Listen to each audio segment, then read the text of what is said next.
আমরা সবাই পাপী, আপন পাপের বাটখারা দিয়ে অন্যের পাপ মাপি। আমরা যে পাপী এটা ভাবতে মনে চায় না কারো, খালি অন্যের পাপ দেখি আমরা, এটা ভুল। ওর এই পাপ, ও পাপী, ও জালেম, ও জাহান্নামী, এরকম একটা টেন্ডেন্সি। আমার যে কি হালাত এটার খেয়াল নাই। খেয়াল করতে হবে যে আমি সবচেয়ে বড় পাপী, ঠিক কিনা বলেন? পাপ করি নাই এমন কেউ আছি? হ্যাঁ আছি। কেউ না জানলেও জানে কি আমার পাপের ঘটনা? পৃথিবী না জানুক আমি তো জানি আমি কি পাপ করেছি। ও আমার কলিজার টুকরা ভাইয়েরা, মাথাটাকে নিচু করে জীবনের সব গুনার ফিরিস্তিগুলো একটা একটা করে স্বীকার করে আল্লাহরে বলেন, আল্লাহ আমি পাপী।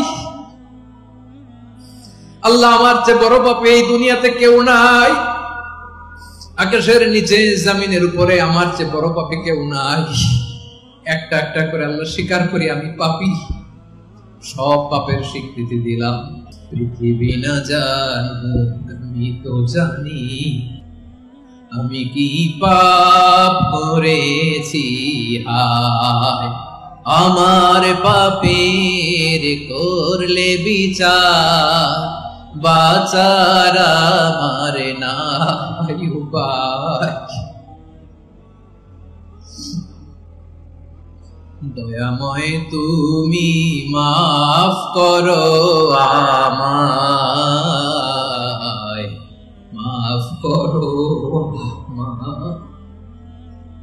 আল্লাহ তাআলা যদি দয়া করে আমাদেরকে মাফ না করে, আমাদের বাঁচার কোনো উপায় নাই। আপনি কি ভেবেছেন আপনার নামাজ দিয়ে আপনি জান্নাতে যাবেন? আপনি তাহাজ্জুদ গুজার, সেজদা দিতে দিতে কপালে দাগ ফেলেছেন, এটা আপনারা জান্নাতে নেবে না। আপনি এলাকার সবচেয়ে বড় হাতেম তাই দানশীল, এই দানের ভরসায় বসে আছেন। আমাদের নামাজ, আমাদের রোজা, আমাদের ইবাদত, এগুলোকে মিজানের পাল্লায় উঠালে কোনো ওজনই হবে না। তবে আমাদের একটা কৌশল জানা আছে, আমরা আল্লাহর রহমতের ভিখারি। আমরা সেদিন আগেই গুনার স্বীকৃতি দিয়ে দেব। আমরা বলবো, আল্লাহ তুমি প্রশ্ন করার আগে তোমার একটা কথা বলি, আমারে কিছু জিজ্ঞেস করো না, আমি সব করেছি। এমন কোন পাপ নাই যে পাপ আমারে দিয়ে হয় নাই। তোমার রহমত দিয়ে তুমি জান্নাতে পাঠাবা, তোমার দয়ায় জান্নাতে যেতে চাই, আমল দিয়ে না। পারবেন বলতে? কিয়ামতের দিন আমরা বলবো, আল্লাহ আমার আমল দিয়ে জান্নাত চাই না, আমি তোমার দয়া দিয়ে জান্নাত চাই। তোমার দয়া ছাড়া আমার কোনো উপায় নাই। কারণ আল্লাহ যদি বিচার করে বাঁচার কারো উপায় নাই। আল্লাহ যদি বলে ফেলেন তুই এটা করলি কেন, ওখানে গেলি কেন, কোরআনে 1000 বার নিষেধ করলাম তারপরেও এই পাপে জড়ালি কেন, এরকম প্রশ্ন ছুড়ে দিলে আমার উত্তর আছে? বাঁচার কোনো উপায় আছে? আপনার আমল দিয়ে জান্নাতে যাবেন? কি দিয়ে যাবেন? আল্লাহর দয়া দিয়ে। আল্লাহর রহম আর দয়া ছাড়া কেউ জান্নাতের চেহারাও দেখতে পাবে না। আমার প্রিয় ভাইয়েরা, এই দোয়া আল্লাহর কাছে পছন্দনীয় হওয়ার কারণ 3টা। দোয়ার প্রথম অংশে আছে তাওহীদ, আল্লাহর একত্ববাদের ঘোষণা। এই দোয়ার দ্বিতীয় অংশ আছে তাসবিহ, আল্লাহর প্রশংসা সূচক বাণী। এই দোয়ার 3 নাম্বার অংশ পাপের স্বীকৃতি। তাহলে আমরা সবাই গুনাহগার। আমরা আল্লাহর কাছে পাপের স্বীকৃতি দিয়ে বলবো, ও আল্লাহ ইন্নী কুনতু মিনাজ জালিমিন, আমরা জুলুম করেছি, পাপ করেছি, অন্যায় করেছি, আল্লাহ বুঝতে পারি নাই। শয়তানের ওয়াসওয়াসায় পড়ে, বন্ধুর পাল্লায় পড়ে, নফসের খায়েশ মিটাতে যে আল্লাহ করে ফেলেছি। তুমি গুনাহ না মাফ না করলে আমাদের গুনাহ মাফ করার দ্বিতীয় কেউ নাই, ঠিক কিনা বলেন? এভাবে অনুতপ্ত হয়ে যদি আল্লাহর কাছে দোয়া করেন, দেয়ালে পিঠ থেকে গেছে, কোন রাস্তা নাই বের হওয়ার, ওই মুহূর্তেও আপনাকে বিপদ থেকে উদ্ধার করবে কে? বিশ্বনবী চরম বিপদে পড়লে 2টা দোয়া পড়তেন। প্রথম হলো এটা, লা ইলাহা ইল্লা আনতা সুবহানাকা ইন্নী কুনতু মিনাল জালিমিন। এই দোয়াটা আমরা বেশি বেশি পড়ব। প্রিয় ভাই, রাজি আছেন? সবাই আওয়াজ করে পড়ুন ইনশাআল্লাহ। আমার প্রিয় ভাইয়েরা, বিপদে পড়লে বিশ্বনবী আরো একটা দোয়া পড়তেন, লা ইলাহা ইল্লাল্লাহুল আযীমুল হালিম, লা ইলাহা ইল্লাল্লাহু রাব্বুল আরশিল আযীম, লা ইলাহা ইল্লাল্লাহু রাব্বুস সামাওয়াতি ওয়াল আরদি ওয়া রাব্বুল আরশিল কারীম। এই যে বললাম, রেকর্ড হয়ে গেছে। এখন তো আর ইনস্ট্যান্ট মুখস্থ না হলো, পরে মুখস্থ করে নেবেন।